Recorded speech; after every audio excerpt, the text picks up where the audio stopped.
Thank you. Thank you. Wow. Miss McLean. Oh my Wow. goodness. The Wow. Wow. intention was welcome, Miss McLean. Hi, The good evening. I was following from the beginning. you saw how much trouble I was having Yeah, I from saw the you, Bird. I actually sent you a message saying when you asked the second time that I was Oh, seeing you okay because it okay, was Bird okay. initially. So the Yeah, gremlins were at work. Don't worry. I am telling you, and I know exactly what oh wow, people are still messaging me. I having goosebumps on. I think this show I'm going to cry on this show No. because of what we're going to talk about now Oh as gosh, well. yes. Guys, But don't. it's so interesting. Go ahead. Oh. Okay. Oh wow. Okay, congratulations. So this is the thing here, Lemuel Tal. This is what I don't like. And I'm saying I hope those that are aspiring for um for leadership, regardless of the party, and you're into sports and youth, this is such a critical time for this kind of thing, Miss McLean. Yes, This yes, We yes. are ripe for this. Are you want to lead this country in the area of sports and youth and culture? This is such an important time. And look at what happened. Shade and Jonathan just took part in a meet in Florida, and Mhm. we did not hear about it here. And Dave would tell you this is something that I say all the time. In Jamaica, Miss McLean, wherever they're running, everybody knows. You understand? We Yes. Jamaica had somebody in gymnastics. You know, we're not coming nothing in that, right? But I was What? in the supermarket visiting. I was visiting, and I saw everybody stop and was watching the TV. And they had a huge TV in the supermarket, Miss McLean, because here was this girl that was sponsored by Bounty Killer, one of the reggae artists. Mhm. And guess what? The child didn't do well. But And you know what? There's she what they said. participated. You know what they said? That the judge teeth her. The supermarket went up in an uproar. How did them a fight against Jamaica? The child did not do the thing properly because we She don't know was how to do no gymnastics, right? But still, it believed in her. And Bounty Killer took up his money and paid for her and sent her there, even though she didn't place.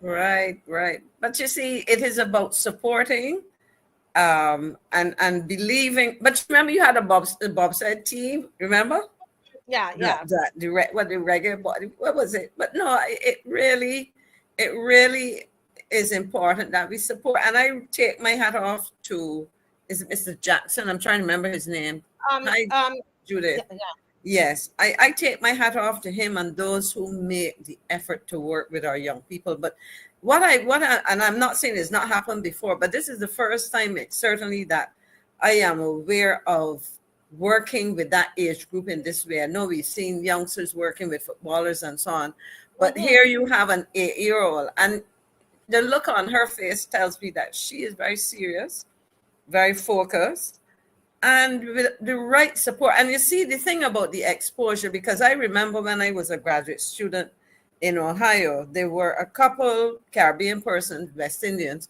There was a Barbadian, Mike Gaskin. Sadly, Mike has left us, but Mike was on a track scholarship and doing an undergraduate degree when I was doing my master's. Yes, And excuse me. I'm. People are donating, but I'm listening to you. Go ahead, Miss okay. McLean. So basically what I saw was the amount of discipline required in terms of training. I remember him telling me he was on a track scholarship. It was a young man so many years ago, and I don't remember his name, but he was St. Lucian. He was playing football or soccer as they call it in North America. Mike said, they got up on, because Ohio winters were not the easiest. And he said that he would put Vaseline or Vicks in his nose because when you're training, the weather, would have caused Yes. nosebleeds and all kinds of things. But in addition to the athletics and another sports scholarships, is the academic opportunity that these scholarships also offer to these young people. So even if they don't make an Olympic team, or and even if they did, they still are able to have that academic, experience. that education and so on. And so I'm Mhm. really happy, and I'm glad that people are supporting, Yeah. you know, so Well, and I'm happy that you also raised the young man as well. So you have a young male and a young female. yes. Well, I want to take my we want as mothers. Miss McLean is a mom, and a lot of you are mothers out there. And I want to. Miss McLean has a son. I have 3 sons. 1, 2, 3. And I want us, Miss McLean, to take our audience on a little journey Okay. as we look at our young men. And I want to start, let's start with a young man from Harrison College. And Mm-hmm. if Dave would check his WhatsApp, folks, don't leave. I know this is not the juicy thing that happened with the government and all of that, but if you we have about 1,067 people on, stay with me tonight, guys. Don't come off. Just stay, please. Okay, and I need you to share. Everybody share. Something major is going to happen here tonight. I want you to stay with me. Stay with me, folks, tonight.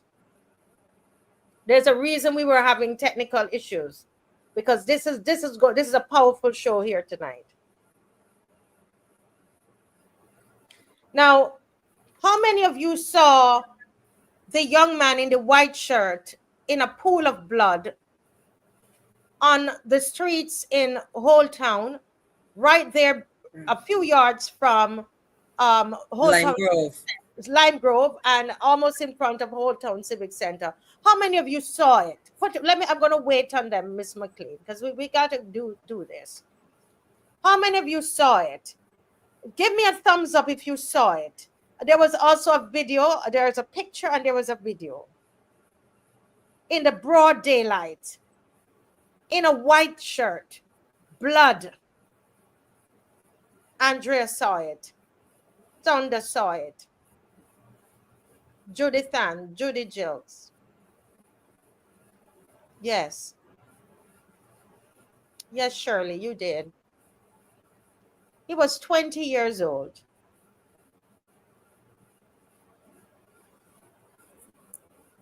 He was 20 years old.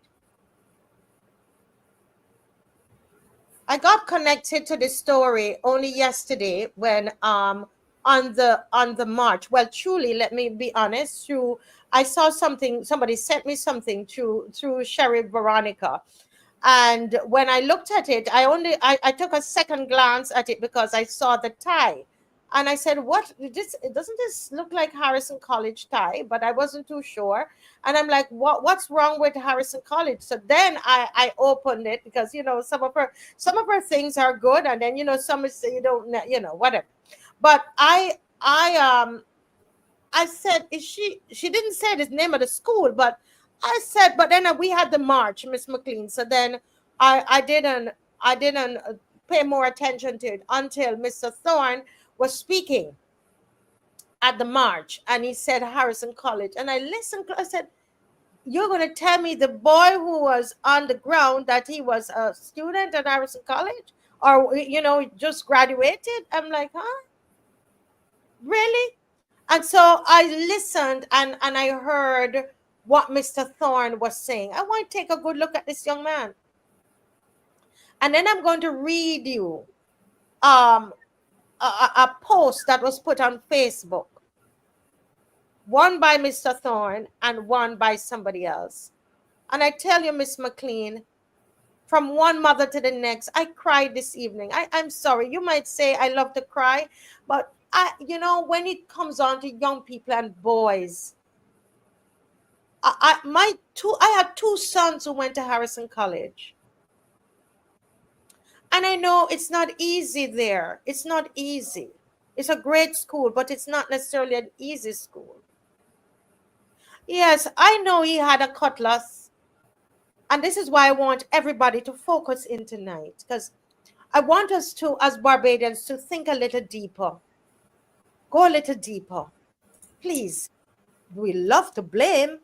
We're loving people, but we love to point a finger right away. So I want you to tonight. I want you to just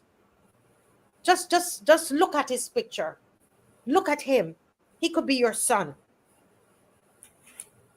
Okay, Miss McLean. While I get the other things up on the screen, can you just share what when you look at this little boy, what comes to mind, and what do you know about him, ma'am? Well, Marcia, I would have learned a bit about him yesterday, as you said. What I can tell you is that based on what I learned, based on the fact that I went to the girls' equivalent to Harrison College. In fact, today I was celebrating with my youngest brother, who went to Harrison College, but he would have gone to Harrison College 40-something years ago. In fact, more than 50 years ago, he would have started school there, because my brother was celebrating a birthday coming up this weekend. But what it said to me is that here we have the question. Let me put it this way before I get into what I know about him. What I can tell you that I heard he was from the city. What that suggested that he was not from a well-to-do family. He probably grew up in poverty, and clearly he was bright enough to have made the marks to go to Harrison College. We know how the common entrance works in terms of school allocation. But I can also say that we also know that growing up poor and going to some of our secondary schools is more difficult than it is in others. Mm-hmm. I saw some of the video. I could not watch all of it because I have an aversion to violence and so on. And I saw the young man with the cutlass, etc. But one of the things that I remember from yesterday when Mr. Thorne spoke, he started out by saying, "Do not judge." Because when I see these things, as in the same situation of a 16-year-old and a 15-year-old both on remand for murder, I ask myself, why? What happened in the lives of these young men, of these boys, of these minors in the case of the two? What happened? All I see here is a young man going to school, hoping to probably better his situation. But I can tell you, if you do not have the kind of support system to help you to navigate a school where privilege is often exhibited. When I say a privilege, children who are from privileged circumstances. If you do not have somebody to help you to understand how to navigate that, if you find yourself, and I do not know what happened to him in school, but I am saying to you, if I take myself back to the period that I went to Queen's College, I went to Queen's College in 1966, and I left there in 1974. And I was not of a privileged background.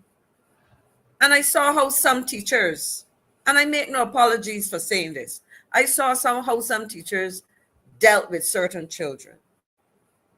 In my years as an adult, I have a very close friend who basically, if you talk to her about her experience at that school, she would tell you she probably had a good academic education, but her experience there was not good. So my first question is, what happened in the life of this young man to put him in a situation like this? Let me just give you give some background before we're gonna get into that aspect, Miss McLean. But let me just give a little background here. Someone who's close to this situation told me today that that this young man, you see, he's in the khaki. He's the guy in the khaki, okay? And he's here on the stage, and he won a speech award. Mm-hmm. He's no, this is Harrison College. He's right here. He's the young man in the khaki standing there. Okay. And he won an award at Harrison College. So that's him getting his award for speech. Think about it. For speech. Now, this little boy and his brother, they are from St. Philip originally. Their father died. Listen. This is what I'm saying. Their father died, and they moved from St. Philip, and they went into the heart of the city. They went to Mason Hall. Mason Hall is, you know where that is, Miss McLean? Yes. They went to Mason Hall. At Mason Hall, and while he was at Harrison College, he was known as Snack Man. Mm-hmm. He was known as Snack Man because he sold snacks. He sold snacks, and he was selling snacks to, of course, to make a living, to help himself and his family and so on. And he saw an opportunity to sell snacks at school, and he was selling. So he was known as Snack Man. Okay. And I want to read just a little something that was sent to me this evening. And as I said, just here. Just give me a moment. Let me just bring this up, guys. As you know, we had a little challenge today, so I'm trying to, yes. Someone by the name of Harley Mosley III. Yeah, I know who you're talking about. Harley Mosley III says, he wrote on his Facebook, "We extend our condolences to Amani's loved ones and friends. It says here, it takes a village to make a man, and it takes a village to ruin him. I like to keep things short as possible. This unfortunate last stabbing death serves to remind us in Barbados that there are two Barbadoses. 3 if we include colorism, and 4 if arguably 1 includes race. So there are 2 Barbadoses he starts with, but he said there are 3 if you include colorism. 2 for class, 3 colorism. Within that class, you have the colorism, right? And then there is the other one, race, 4. One cannot help but wonder if the young man in question here had any of the advantages that any of the single categories mentioned offered if he would not still be alive and thriving today. Barbados, we are continuing to fail our young men. Barbados, we are continuing to fail our young men. Amani, he says, I will remember your banter with my children in the back seat of my car on the way to school. So this man used to take him to school, Harley Mosley III. The lessons that you taught all of us on how to think about business or hustling. My son, your former classmates, Wesley, is grateful for many a time how you protected him from more trouble both in and out of school. While the rest of Barbados may remember you angrily brandishing a cutlass, I'm not sure how many will remember that at some point and time, they too may have lost control of their temper. This is one old Harrisonian who will remember you as having a future and a promise. Whether it is said by an old Harrisonian society or a single lone voice, in Dio Fides, Yeah. May you rest in peace. Now, Mr. Thorne wrote this. He says, just a few days, we were in Holtown protesting the loss of property. A few days later, on the eve of another protest over the loss of property in Bridgetown, we lost a young life in that same spot where I walked in protest in Holtown. The property of real estate loss can be retrieved, but the property of precious life lost cannot be retrieved. We make no judgments. Barbados, we make no judgments. May God retrieve. This is so sad. May God retrieve and bless 20-year-old Amani, Kanye, Lorde into eternity. Our young men, our young men, our young men, our young men, our young men, our young men. I know mothers are crying today over their child. Can you imagine this mother? Their father died. Who would have been that stability in his life, Miss McLean? Yes. Marcia, I will take it from here to give you a minute, right? And I want to comment on what Harley Mosley said, Harley Mosley the third, and I would know the first and the second, would know of the first and the second, and so on. And basically, the experience that he shared with this young man. Let me first respond to a question about why is he in his cakey school uniform, and you could ask the other, how come a young lady there is the young girl is in her tunic and he's in his. There are a couple of things. One, the others may be from different classes, or it may very well be the reason why we have uniforms. These other youngsters are in jeans, sneakers, and so on. Now, the shirt may be part of the athletics thing, but he may have been in his uniform because he's in a different class from them, or it may simply be he could not afford to come to school in a pair of jeans, which he did not have. You understand? So these are the things, and I want to say that I agree with Harley Mosley, the third, sorry, not Harley Mosley Jr., Harley Mosley third, that it takes, and I wrote it down when you said it takes a village to make a man, it takes a village to ruin him. And I will posit tonight that the school is also a village. Let me put that there. And therefore, you had persons like him who would have taken the time to pick up the young man and drop him to school because his children were probably his contemporaries, and he shared the experiences of that. But equally, in those schools, I say those schools, I don't mean Harrison, in schools, let me say, and that's one of the things that I also talk about, the beauty of having a uniform, where it is not easy to differentiate. Of course, if you're limited in resources, you may be not having new uniforms, etc. But I don't want to digress too much. But the point I'm making is, and I say I saw it, and I dealt with it, and I continue to deal with it in a different environment with students at the university level. That's where I taught. But I think that people need to be sensitive. I understand that you mentioned I was known as Snack Man. And there was, from what I understood, talking to somebody who would have known him at school, that he was forbidden from selling snacks, and he persisted. Now, I say to people, and that's why I asked the question, what was it? What were the circumstances? What were the forces that helped to shape what I may describe as the negative aspects that probably made him an angry young man?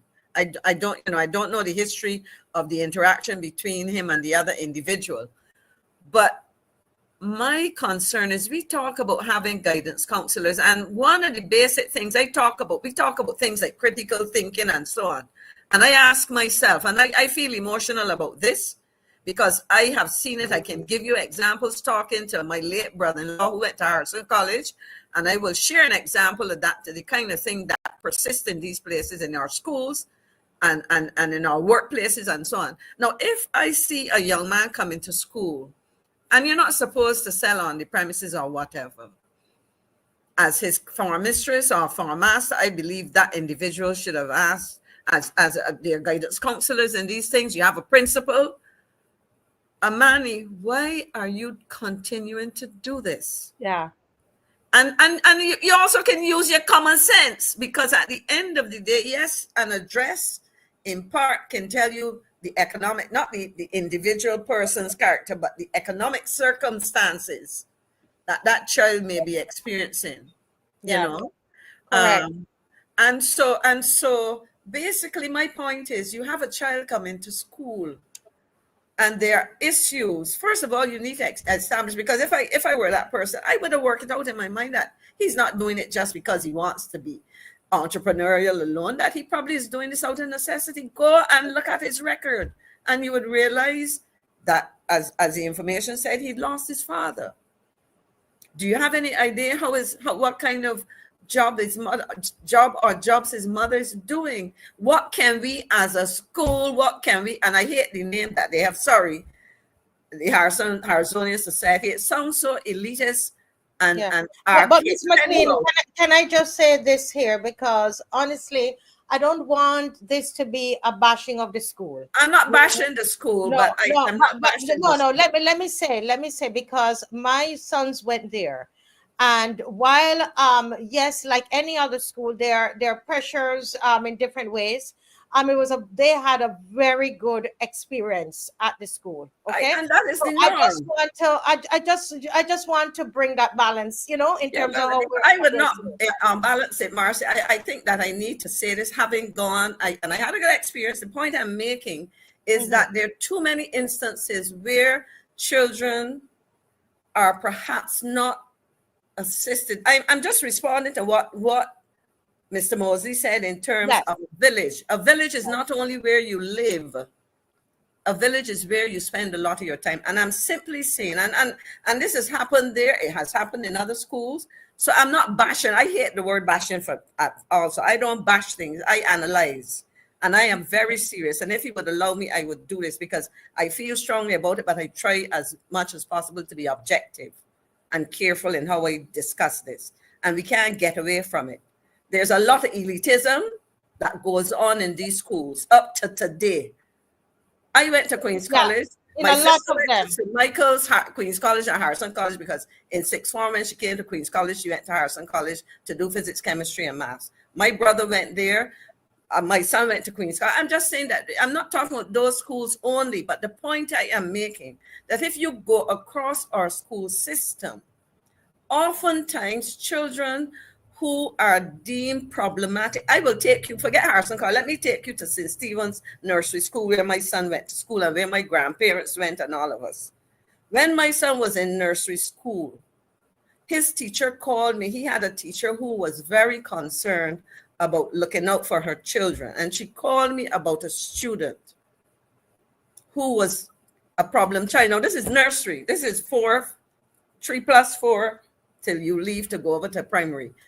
And there was a child who was a particular problem. She didn't just put him in the class and ignored him. What she did was to investigate. And when she found out the circumstances of the child's parents, she said to a group of parents, we have to assist this child. That's the point I'm making. That at the end of the day, one of the things we have to ask ourselves, what are the forces that play out in the lives of our children? And I, as you know, you've said it, and we've had these conversations privately. I am very, very concerned about our boys. Yeah. I am very concerned about our boys. And, we talk about, people talk about women's rights and so on. All of those things are important. But I tell people there's a triple burden that a lot of women in Barbados are carrying. Like his mother, because he lost his dad, she ended up being having to parent her as a single parent. Yes. And so a lot of single parents are required to work, to take care of their children. I don't know about his situation, but a lot of them also have to look after the elderly. So I am just simply saying, Marcia, and I will stop there, that in our school system, in our workplaces, because I can share an example later of a situation that I had to deal with as a chairman of a company. In our workplaces, sometimes we see what we determine to be deviance, but we do not deal with the root causes. We deal with the symptoms, and that is part of where the problem manifests itself and sometimes gets out of hand.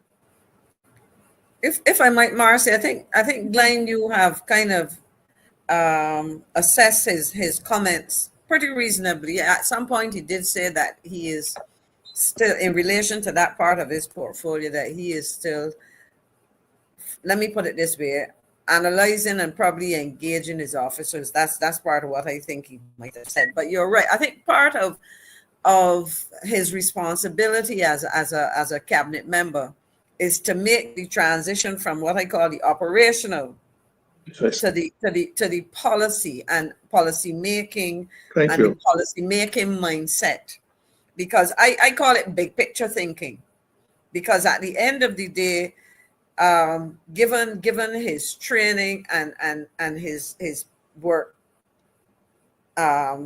experience, it's been very, it's been at one level, but now you have to look beyond to understand that in diagnosing and recommending solutions, you have to take a big picture. That's why I took the time just now, because I was reading the comments to respond to one of the viewers who suggested that we were blaming fully something, and which is wrong. Really, for me, any discussion we have needs to factor in the whole mix of things. And that's why I took I appreciated the comment from Harley Mosley when he talked about it takes a village. And to me, the notion of a village is that they are, well, beyond that, the reality is that there are several variables or factors or forces which come together to shape who we are.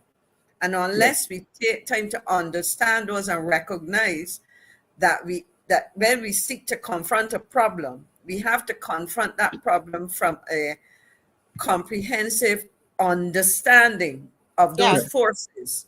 And this is part of the challenge, because when you look at, and I go back to the Good Friday example, what better, or what worse way, I call it the worst way to do it.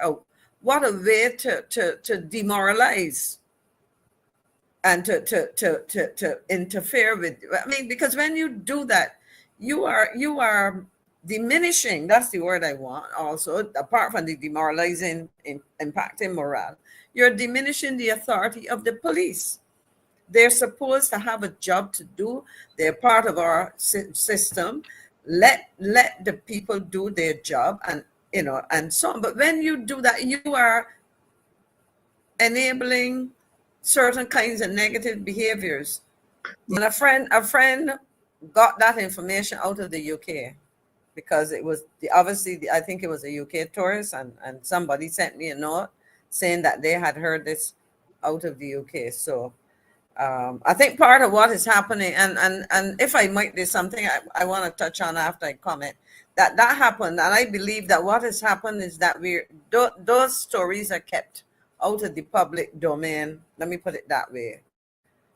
And the belief is that if you publicize it, you might harm tourism. But it is most unfortunate that we hear as Barbadians about something like that coming from overseas, which means that the victims and their friends and whatever hear about these things, and we don't know. And the danger of that is that if you don't know that it is going on, that can help to make the situation, to escalate the situation.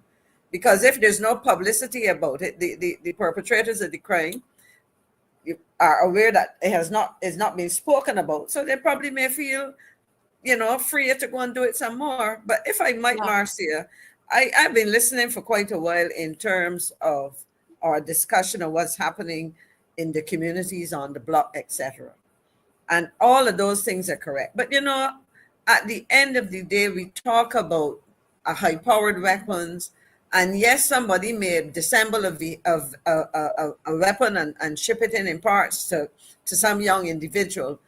But the question remains, and we've heard comments of previous commissioners of police about this: where are these weapons coming from? And my concern, and I wrote it down here, where is criminal activity taking place? Criminal activity is not only somebody breaking in and entering a house or shooting another, over a drug deal gone bad or whatever. The criminals are also those who I describe as the intermediaries. Yes, ma'am. The persons supplying the drugs, who are controlling not a few ounces of marijuana that they may distribute or whatever in a neighborhood, or try to take into a school, or whatever the case may be, but the people who are importing that.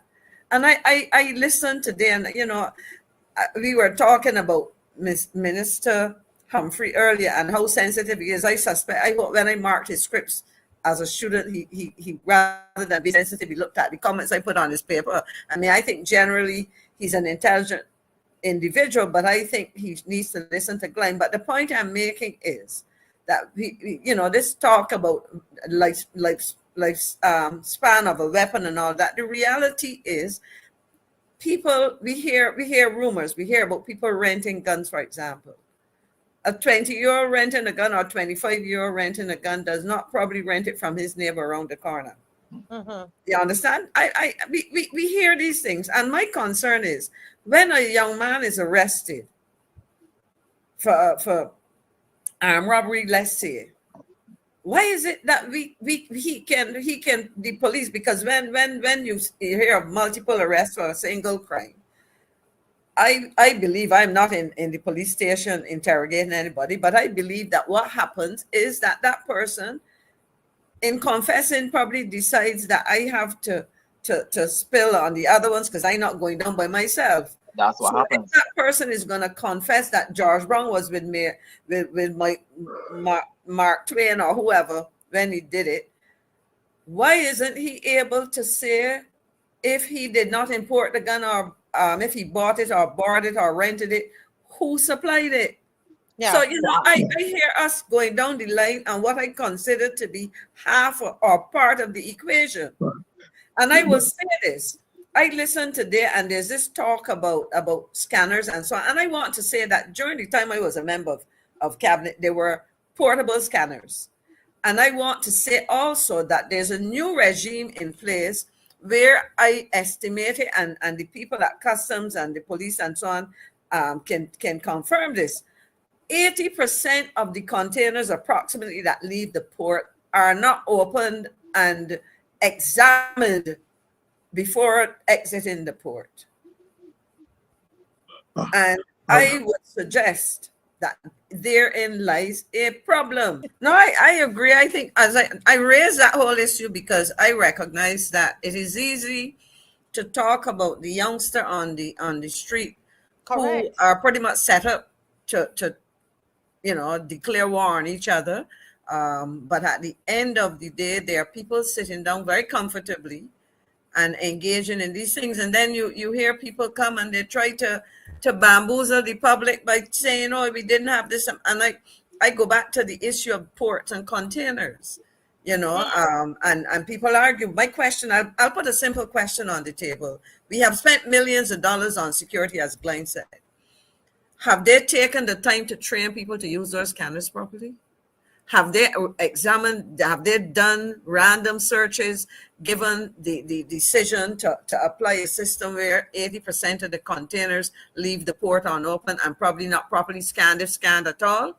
Have they done that? So at the end of the day, a whole set of things are happening. And so you come to pontificate, and I am not condoning any petty crime, not petty crime, because the kind of violence that we're seeing, crime committed by youngsters and so on, that is part of it, but that is only a fraction of what is happening. And if we really are serious, we need, and you see, these things are connected to some other things that we will talk about, because at the end of the day, and I think Zico explained it in relation to the horse trading that takes place, we will sacrifice a few people so that I use the term, the bosses will continue to flourish. And then you compound that with actions which serve to demean the police force, to diminish the authority, and all of these things. And so at the end of the day, my final point is, are you serious as a government in terms of tackling crime? And if you're doing so, I think part of what we can conclude is that there has to be short-term, medium, and long-term solutions. And we've been talking about some of the medium to long-term solutions, and we get into talking about the role of community, etc. But at the hardcore of criminal activity, at the heart of this thing, has to be a commitment to deal with the criminals at all levels.